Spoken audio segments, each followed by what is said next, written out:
Conditions in C plus plus.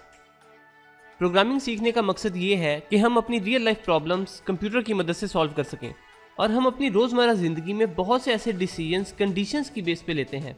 For example, आप सोचते हैं कि अगर मेरे पास इतने पैसे हो जाएं तो मैं गाड़ी ले लूँगा।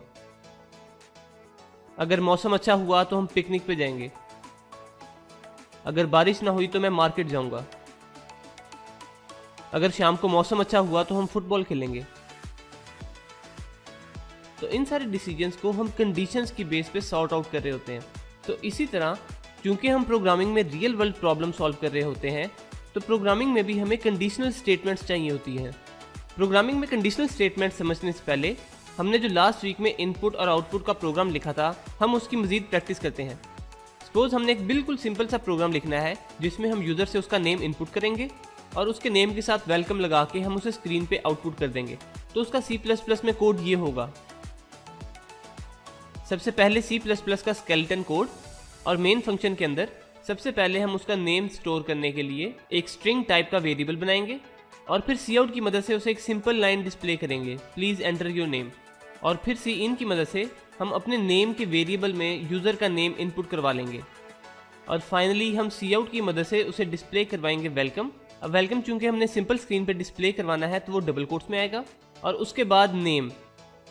तो ये हमारा एक सिंपल सा प्रोग्राम कंप्लीट है जिसमें हम यूज़र से उसका नेम इनपुट ले रहे हैं और उसके नेम के पहले वेलकम लगा के उसे स्क्रीन पे डिस्प्ले करवा रहे हैं। अब सपोज करें हमारे पास ये कंडीशन हो कि हमने सिर्फ तभी वेलकम प्रिंट करवाना है जब यूज़र अपना नाम अहमद एंटर करे। अभी तो आप देख सकते हैं कि इस कोड में वो जो मर्जी नाम एंटर करे उसके साथ हम वेलकम लगा के उसे स्क्रीन पे डिस्प्ले करवा रहे हैं। लेकिन अगर हमने ये चेक करना हो कि अगर यूज़र सिर्फ अहमद एंटर करे तभी हमने उसे वेलकम डिस्प्ले करवाना है, वरना नहीं, तो ये हम कैसे इंप्लीमेंट कर सकते हैं? इसके लिए हम इफ़ कंडीशन यूज़ करते हैं। आइए इस इफ़ स्टेटमेंट को समझने की कोशिश करते हैं। इफ़ स्टेटमेंट के दो मेन पार्ट्स होते हैं। First if statement, second body of that if statement. तो इफ़ स्टेटमेंट में हमारा कंपाइलर पहले इफ़ स्टेटमेंट को चेक करता है। अगर वो स्टेटमेंट ट्रू रिटर्न करती है तो सिर्फ तब ही इफ स्टेटमेंट की बॉडी एग्जीक्यूट होती है, वरना हमारा कंपाइलर उस बॉडी को स्किप कर देता है। इस स्टेटमेंट को लिखने के लिए हम सबसे पहले रिजर्व वर्ड इफ यूज करते हैं। उसके बाद स्मॉल ब्रैकेट्स में सबसे पहले वेरिएबल का नाम जिसमें हमने कोई वैल्यू चेक करनी है। उसके बाद कंपैरिजन ऑपरेटर। यहाँ पे हमारा कंपैरिजन ऑपरेटर डबल इक्वल का है। डबल इक्वल का ऑपरेटर चेक करता है कि अगर उसके लेफ्ट और राइट पे दोनों वैल्यूज सेम है तो वो ट्रू रिटर्न करता है और राइट साइड पे हम वो वैल्यू लिखते हैं जो हमने चेक करनी होती है। पैरेंथेसिस में लिखे इस सारे एक्सप्रेशन को हम बूलियन एक्सप्रेशन भी कहते हैं क्योंकि इस एक्सप्रेशन का रिजल्ट या ट्रू होता है या फॉल्स। तो अब हमारे पास ये प्रोग्राम है जो नेम के साथ वेलकम सिर्फ तभी प्रिंट करेगा जब नेम अहमद होगा। इस प्रोग्राम की एग्जीक्यूशन कैसे हो रही है? हम सबसे पहले स्ट्रिंग टाइप का वेरिएबल नेम डिक्लेयर करते हैं, फिर हम यूज़र को एक मैसेज डिस्प्ले करते हैं कि प्लीज़ एंटर योर नेम।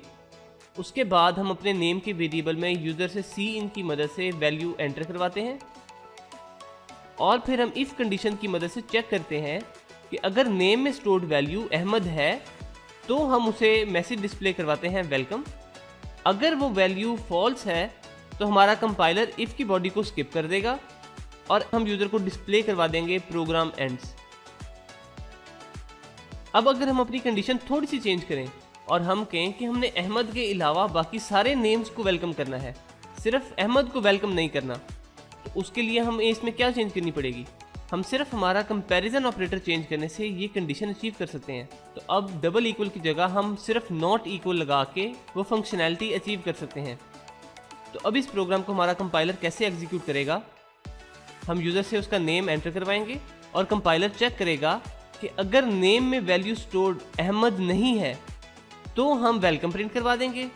अगर उसमें अहमद है तो नॉट इक्वल का ऑपरेटर हमें फॉल्स रिटर्न करेगा और फॉल्स के नतीजे में हमारी इफ़ कंडीशन की बॉडी स्किप हो जाएगी और हम यूज़र को डिस्प्ले करवा देंगे कि प्रोग्राम एंड्स। इसी तरह डबल इक्वल और नॉट इक्वल के अलावा भी मल्टीपल कंपैरिजन ऑपरेटर्स हैं।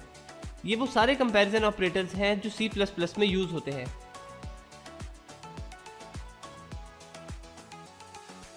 तो अब हम एक और प्रॉब्लम सॉल्व करते हैं।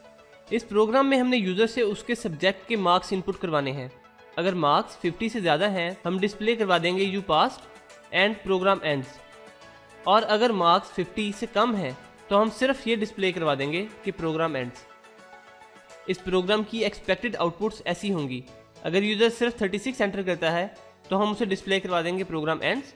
अगर वो 50 से कोई ग्रेटर वैल्यू एंटर करता है, सपोज 56, तो हम उसे पहले डिस्प्ले करवाएंगे यू पास्ड और उसके बाद नेक्स्ट लाइन में डिस्प्ले करवाएंगे प्रोग्राम एंड्स। तो इस प्रॉब्लम का सलूशन ये है